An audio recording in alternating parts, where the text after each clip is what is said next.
everyone, this video is going over 2 effective self-treatments that you can do for one-sided headaches. We are updating this video because we have found new information that's going to be helpful to share.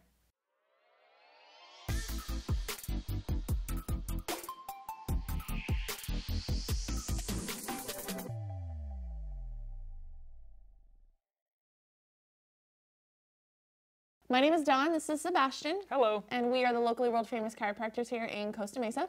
Locally world famous. Yeah. And if you guys like this video, you want to know a little bit more, go on our channel, like and subscribe, type in whatever you got going on. We have an exhaustive amount of videos for you to take advantage of.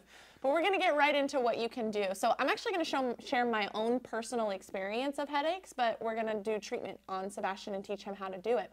So typically for me in the past, it really kind of starts like behind my eye.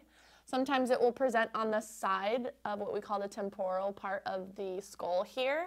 You can feel it at the base of the skull back here. Sometimes it feels like tightness into the neck and upper trap or even down into the shoulder blade. On really bad days, it's all of those. On other days, it's certain spots. So I'm going to show you a couple of different spots where we can do what we call skin rolling. There's some nerves around those areas that can supply into the face and neck that if you just give them a little bit of a wiggle, it might take care of your headache pain. So I'm going to bring Seb close to the camera here. And what we're going to do is we're going to start at the, let's turn around a little bit, back of your head actually. There we go. So we're going to start here. It's called the occipital nerve that comes out of the base of the skull and kind of supplies around this area. So Seb's just going to reach around. He's going to grab the hair, the bottom of his hairline there. He's not going to pinch, but he's going to lift and he's going to wiggle. What if I can't grab it? If you can't grab your hair? Some people can't. Typically, I really can't like grab my skin right there. Some people, I want you to try to grab skin, but if you can't grab the skin in that area, just try to grab any hairs that are there and just kind of lightly pull up on the skin and wiggle in different directions. You might even want to move your head around a little bit so it feels like the skin wants to pull out of your fingers there and you're not going to let it.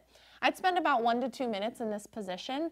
You'll know if you're in the right spot because sometimes if you just immediately when you lift, headache is gone.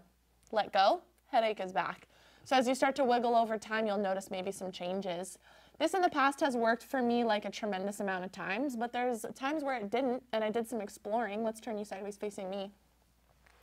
And I found not at the baseline here, at the base of the skull, but actually this muscle on the side of your neck here, this really big one. If we follow it up to where it attaches right behind the ear, there's another little nerve that comes out of there. So let's go ahead and grab and wiggle in that spot. So anywhere. Is it supposed to hurt? It can hurt. It can be sensitive where you're pinching there, which if it is sensitive in certain spots, that might actually tell you if that's your problem spot or not. But this one in particular actually had played more of a role in that like side of the head, more behind the eye pain. This was on Thanksgiving. I was having such a terrible headache and I did some exploring and not back here, it didn't work, and I worked my way all the way around and all of a sudden I found that spot right there. It worked out really, really well. So you can skin roll all the sides of the neck here, up behind the ear, work your way around the base of the skull and see what that does for you. All right, second thing that you can do on your own. Let's keep you right there. Say skin rolling helped or it didn't. Here's another thing that you can do. So really, actually show them chin tucks. What's so funny about that? All right, so why am I showing chin tucks here? As Seb is going through this, he's showing you properly that he's not looking up at the ceiling when he's doing it or looking down towards the floor. He's just going straight backwards to literally make a double chin or triple chin if possible. So the beautiful thing about this one is that there's muscles at the base of your skull that attach from your first vertebra up into your skull. They're called subocciptal muscles. They're responsible for keeping your eyes to the horizon. And they can get really tight and compress in that area for different reasons like poor posture, sitting and reading, typing and texting on your phone. It really just kind of depends what you've been asking of your body. But this will help stretch those muscles back there. You might even feel like a little stretch in the back of the skull here. You might not. You might feel it somewhere else down the neck. But what we really want to do is just go right into any tightness you might have and right away from it. Try 10 to 20 reps. So if you notice any changes, do more. Spread them throughout the day and see how your head feels. Yeah, it just feels like it's challenging to go through the whole range. Like I feel like it's stiff. And you may notice and don't force anything. Just whatever range your body is giving you in that moment, allow it. And you may notice it opens up the more that you do. So why does the skin rolling work? Skin rolling works is because what it really does, it just affects what we call cutaneous nerves around those areas. So cutaneous nerves are just basically your ability to feel this touch here. and they can get kind of entrapped in fascia and different little things throughout the body. And as we pull and lift and wiggle and give them room to breathe, you'll notice some changes. Am I right in saying that? No, you're wrong. You're totally wrong. No, I agree. No, I think it's right. You know, you did mention that you have this come back a lot. Why do you think yours keeps coming back? For me, it's typically because if I do, well, one, if I'm doing a lot of virtuals throughout the day.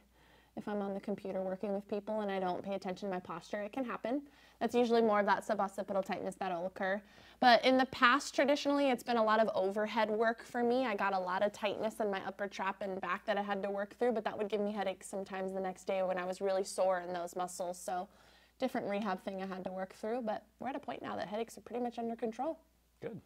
Cool. Headaches can be tricky, so if this isn't working for you, get checked. There's so many different causes for headaches out there. It's just really important to go see your doctor and see what the true causes are. Yep. If you guys are looking for help from us, we have a link in the description for the video. You can talk to Dawne about her experiences with, you know, going to too many concerts and having headaches.